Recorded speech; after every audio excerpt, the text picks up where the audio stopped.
আসসালামু আলাইকুম ওয়া রাহমাতুল্লাহ। সুপ্রিয় অনার্স সেকেন্ড ইয়ার এবং বিভিন্ন বর্ষের ইমপ্রুভমেন্ট শিক্ষার্থীরা, স্বাগত জানাচ্ছি Arif's English care YouTube channel এবং ফেসবুক পেজে। প্রিয় শিক্ষার্থীরা, তোমাদের ২ তারিখে পরীক্ষা। একেবারে কম সময় বলতে গেলে হাতে আছে। এই কম সময়েও পাস করা সম্ভব এবং সেই বিশ্বাসকে কাজে লাগিয়ে এবং তোমাদেরকে অত্যন্ত শর্ট সাজেশনস দিয়েছি আমি। সেই শর্ট সাজেশনসের আজকে 49 নম্বর পেজ থেকে আমি তোমাদেরকে আর্টিকেলের যে ১২ টি শর্ট সাজেশনস দিয়েছি তার ৭ থেকে ১২ নম্বর আজকে তোমাদেরকে সমাধান করে দেব। আজকে আমাদের ৩ টি পার্টের যে আমরা আলাদা, আলাদা ক্লাস দিচ্ছি, আজকে গ্রামারের ২৭ নম্বর ক্লাস। চলো আজকে পেজ নম্বর 49 তোমরা বের করো। প্রিয় শিক্ষার্থীরা, তোমরা যে ধারাবাহিক ক্লাসগুলো পাচ্ছ, আমি সেটা নিচ্ছি আমার শর্ট সাজেশনস থেকে। এই শর্ট সাজেশনসটি যদি তুমি পরীক্ষার ২ থেকে ৩ দিনও আগে পাও এবং তুমি সেটা যদি পড়তে পারো, তাহলে নিশ্চিতভাবে তুমি পাস করে যাবে ইনশাআল্লাহ। কারণ এখানে রয়েছে একেবারে শর্ট সাজেশনস এবং যেখান থেকে অবশ্যই পরীক্ষায় কমন বাঁধবে। সো এই সাজেশনসটি সংগ্রহ করার জন্য তুমি ৳৩৫০ দিয়ে নিতে পারবে।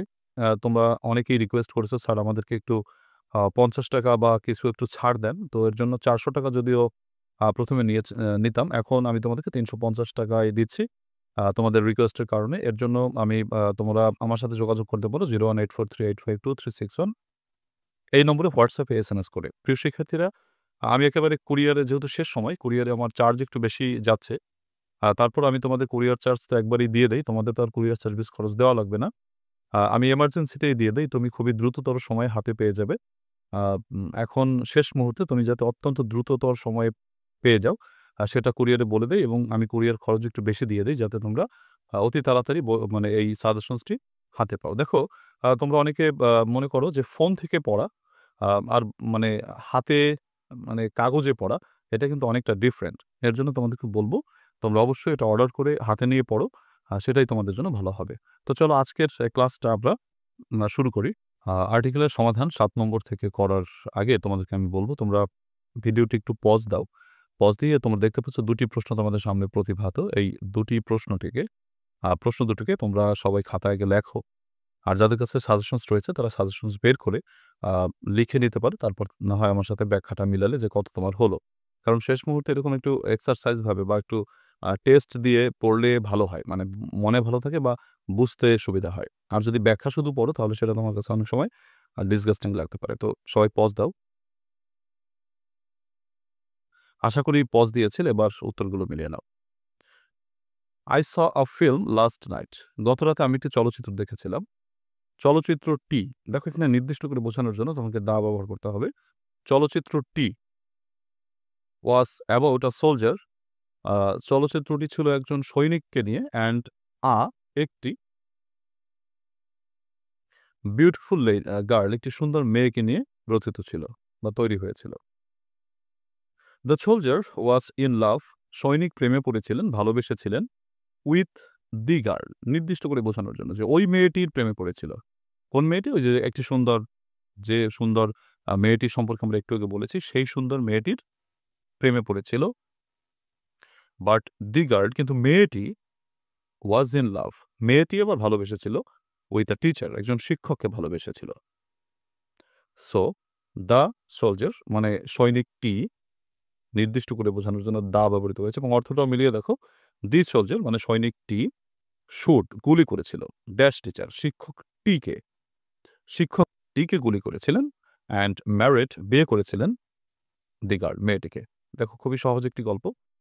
I saw a film last night. গতরাতে আমি একটি চলচ্চিত্র দেখেছিলাম। দ্য ফিল্ম চলচ্চিত্রটি ওয়াজ অ্যাবাউট আ সোলজার, একজন সৈনিককে নিয়ে ছিল, অ্যান্ড আ বিউটিফুল গার্ল এবং একটি সুন্দর মেয়েকে নিয়েছিল। The soldier was in love with the girl. সৈনিক মেয়েটিকে ভালোবেসেছিল, বাট দ্য গার্ল, কিন্তু মেয়েটি was in love with the teacher, একজন শিক্ষককে ভালোবেসেছিলেন। সো দি সোলজার সৈনিকটি শুট দি টিচার, শিক্ষককে গুলি করলো, অ্যান্ড ম্যারিড দ্য গার্ল।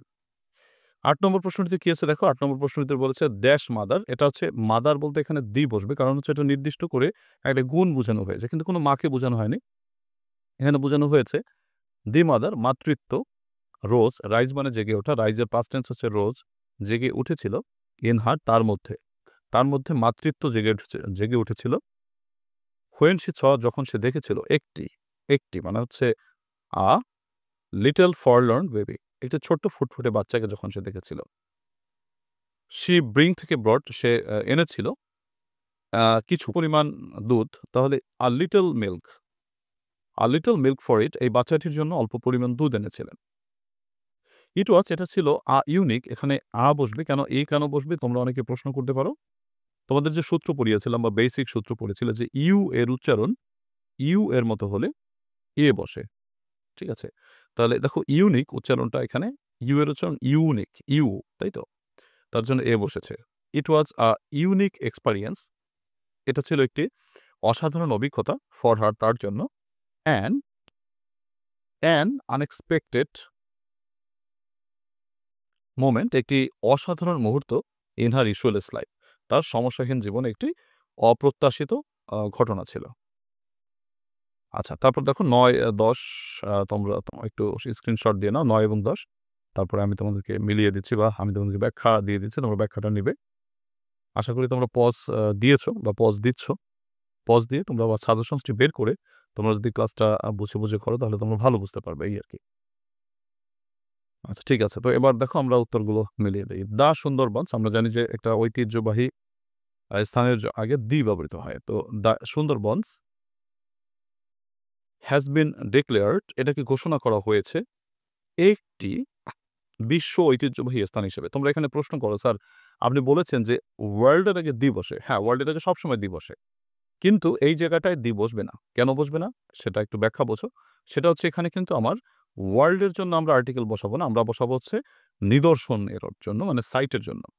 মানে সুন্দরবন হলো হ্যাজ বিন ডিক্লেয়ার্ড সুন্দরবনকে ঘোষণা করা হয়েছে অ্যাজ এখানে কেন বসাচ্ছি আমি খেয়াল করো। এটা কেন আমি একটু ব্যাখ্যা দিচ্ছি তোমাদেরকে। সুন্দরবনকে ঘোষণা করা হয়েছে একটি ওয়ার্ল্ড হেরিটেজ সাইট হিসেবে, একটি বিশ্ব ঐতিহ্যবাহী নিদর্শন হিসেবে ঘোষণা করা হয়েছে। মূলত আমরা আর্টিকেলটা বসাইছি এই সাইটের জন্য মানে নিদর্শনের জন্য। নিদর্শনটা কি? বিশ্ব ঐতিহ্যবাহী নিদর্শন। আমার এখানে যে বিশ্ব ঐতিহ্যবাহী ওয়ার্ল্ড হেরিটেজ এটার কোনো ভ্যালু নাই। এটা আমরা বসিয়েছি মূলত একেবারে মানে সবসময় আর্টিকেলটা বসাই কোথায়? আর্টিকেলটা বসাই যে আমার নাউনের জন্য বসাই আমি। তো এখানে নাউনটাকে বলো সাইট মানে নিদর্শন। এখানে নিদর্শনকে বোঝানো হয়েছে। বিশ্ব ঐতিহ্যবাহী নিদর্শন। তাহলে বিশ্ব ঐতিহ্যবাহী এটা কোনো মেইন ফ্যাক্ট না। এই ফ্যাক্টটা হচ্ছে তোমার কি বলবো? Site.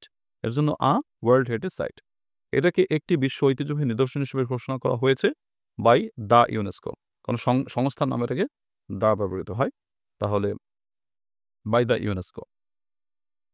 There is great variety আমরা আর্টিকেলের নিয়ম পড়ানোর সময় তোমাকে বলেছিলাম কিছু নির্দিষ্ট অ ফ্রেজ রয়েছে যার আগে অবশ্যই বসে বা বসে। এখানে অন্য কিছু বসবে না। যেমন there is a great variety এটা একটা ফ্রেজ।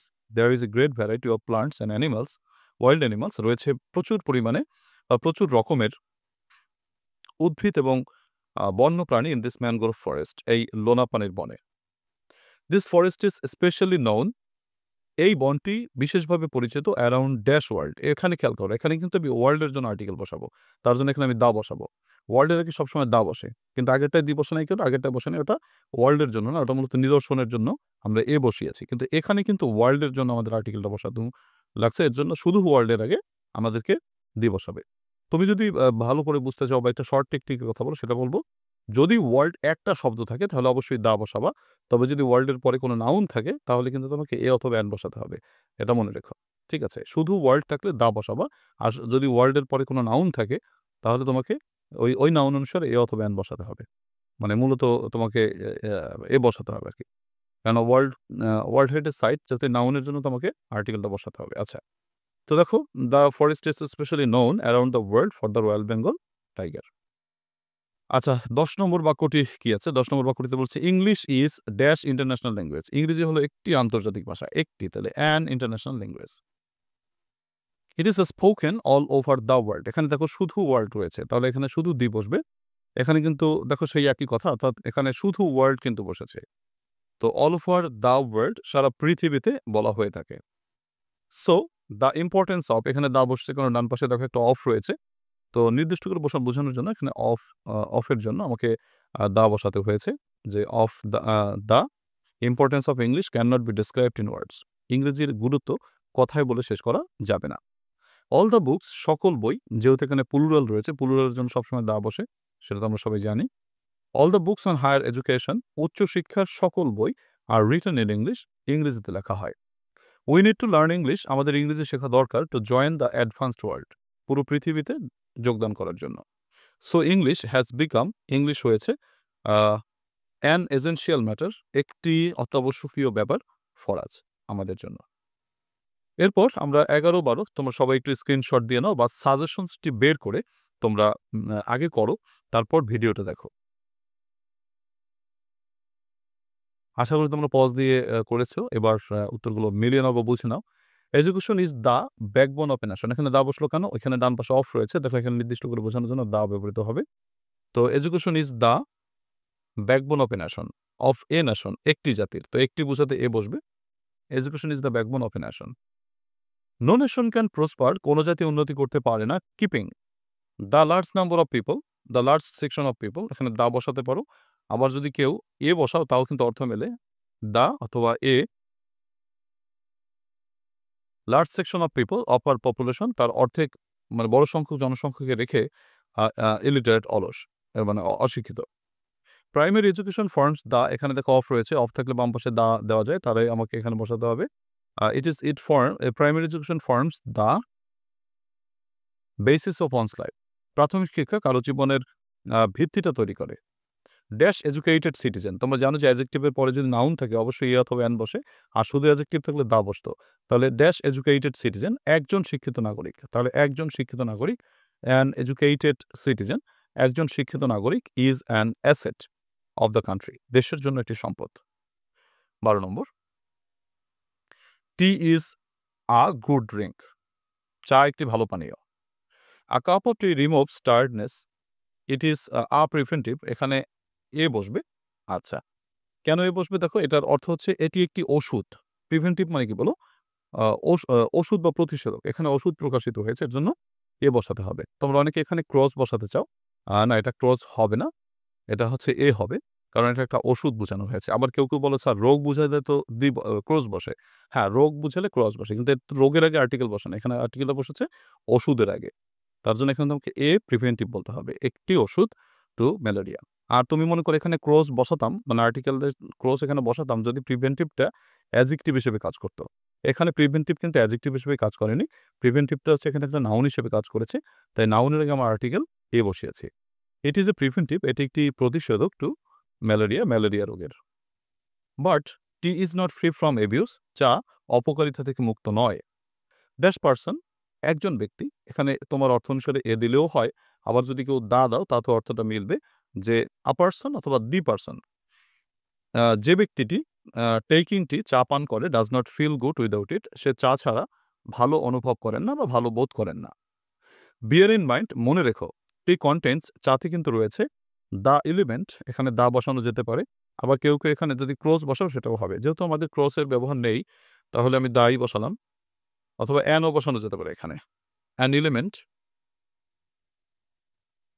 অফ ক্যাফেইন, ক্যাফেইনের মতো একটি উপাদান রয়েছে বা ক্যাফেইনের উপাদান রয়েছে। এখানে অফ থাকার কারণে তুমি দিতে পারো, বা এ দিলে অর্থটা মেলে, তার জন্য বললাম আরকি। ইট মে অ্যাফেক্ট এ ম্যান, এটা একজন মানুষকে, তাহলে একজন অর্থে এ বসে। এ ম্যান একজন মানুষকে প্রভাবিত করে, আক্রান্ত করে, ইন ভেরিয়াস ওয়েজ, অনেকভাবে। তো এই হচ্ছে আমাদের 12 পর্যন্ত বা আমাদের যে গুরুত্বপূর্ণ 12 টি আর্টিকেল, সেটা তোমাদের সামনে ব্যাখ্যা তুলে ধরলাম। প্রিয় শিক্ষার্থীরা, আশা করি তোমরা ক্লাসটি বুঝতে পেরেছো। তোমরা যারা শেষ মুহূর্তে প্রস্তুতি নিচ্ছ, একেবারে প্রস্তুতির লেভেল খুবই কম, মানে তেমন প্রস্তুতি নিতে পারোনি, তাদের জন্য আমি বলব, রিকমেন্ড করব তোমরা এই সাজেশনসটি অতি সত্বর অর্ডার করো। শেষ মুহূর্তে খুবই দ্রুততর সময় আমি কুরিয়ারে বলে দিচ্ছি। আমার কুরিয়ার সার্ভিস খরচ একটু বেশি যাচ্ছে, তাতে অসুবিধা নেই। তোমরা যাতে দ্রুততর সময়ে পাও, তার জন্য এই সাজেশনসটি অর্ডার করো। কারণ এটা হাতে নিয়ে পড়া, এটা অন্য একটা বিষয়। তুমি যদি 2 থেকে 3 দিনও এই সাজেশনসটি পড়তে পারো, আমি নিশ্চিত তুমি পাস করে যাবে। কারণ শেষ মুহূর্তে পড়াটা আমাদের অনেক ইফেক্টিভ একটি পড়া হয়ে থাকে। এই শীতকে উপেক্ষা করে তুমি যদি এই সাজেশনসটি 2 থেকে 3 দিনও ইউটিলাইজ করতে পারো, আমি নিশ্চিত তুমি পাস করে যাবে। মাত্র ৳350 দিয়ে তোমাকে এই সাজেশনসটি ক্রয় করতে হচ্ছে। সেটা হচ্ছে তোমার আমার সাথে যোগাযোগ করবে 01843852361 এই নম্বরে হোয়াটসঅ্যাপ, এসএমএস করে। প্রিয় শিক্ষার্থীরা, তোমরা এই সাজেশনসটি হাতে পেয়ে তোমরা দ্রুততর সময়ে এগুলো কমপ্লিট করে ফেলো। আর তোমরা যারা এখনো পর্যন্ত ভাবছো যে আমরা শেষ সময়ে এই কয়দিন আছে নিবো কি নিবো না, পরে কিন্তু অনেকেই আফসোস হয়তোবা অনেকে করবে যে অর্ডার করে ফেললে ভালোই হতো। বেশ আসলে বিষয়টা হচ্ছে এই সাজেশনসটি অত্যন্ত সাজানো গোছানো। তোমাদের যারা নিয়েছো তারা বেশ ভালো করেই জানো। আর যারা এখনো পর্যন্ত এটা নাওনি, আমি বলব তোমরা অবশ্যই এটা দ্রুততর সময় সংগ্রহ করে ফেলো। প্রিয় শিক্ষার্থীরা, ক্লাসের শেষ পর্যায়ে চলে এসেছি। সবাইকে বলব প্লিজ আ আ ক্লাসটিকে একটু শেয়ার করে দিও। I request you, তোমরা শেষ পর্যন্ত যারা দেখেছো, আমি তোমাদেরকে একটু রিকোয়েস্ট করছি। প্লিজ তোমরা ক্লাসটিকে একটু শেয়ার করে দিও। এই হচ্ছে কথা। তো আল্লাহ তাআলা সকলকে ভালো রাখুক। এই শুভকামনা রেখে আজকের ক্লাস থেকে বিদায় নিচ্ছি। আল্লাহ হাফেজ।